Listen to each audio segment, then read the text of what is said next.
Poc després de produir-se el sinistre, han començat a arribar els primers ferits al servei d'urgències de l'hospital. El que es trobava en estat més greu ha estat traslladat a l'Hospital de la Vall d'Hebron de Barcelona amb un traumatisme maxilofacial. Els altres que han arribat al matí han estat ingressats amb diverses patologies. Un amb traumatisme toràcic, un altre amb hipotèrmia i 3 persones més amb fractures lleus. Els ferits ara anem a parlar amb ells perquè gairebé tots són de Portugal, no tenen familiars aquí. Per això estem intentant ajudar-los una mica. Des del migdia, la porta de l'Hospital Nostra Senyora de Meritxell s'ha omplert de familiars dels obrers que han acudit al centre per conèixer l'estat dels seus parents. Tot i així, la gran majoria no han sabut res fins passades les hores.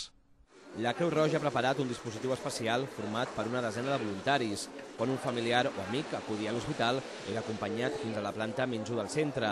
Allà es comprovava si aquest familiar treballava avui a les obres. Si es confirmava, els voluntaris adreçaven els familiars a psicòlegs i metges del centre que els han acompanyat. Nosaltres agafem les dades més mínimes a la persona que tenen treballant a l'obra, que ha tingut l'accident, i els hi passem directament a un gabinet, que hi ha els metges, i són els que tenen el llistat, i en el moment que es confirma la notícia són ells els que van a parlar amb els familiars.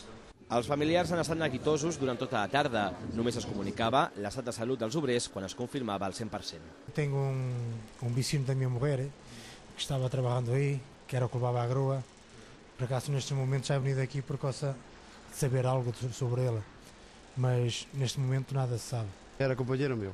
Ele estava com a bomba de hormigão. Eu era o que carregava as cubas na planta. Eu e um companheiro meu. E de golpe e porraço o encarregado mandou-nos parar. E só sei isto, não sei nada mais. Fins a l'hospital s'han desplaçat membres del Ministeri de Salut per donar suport als familiars.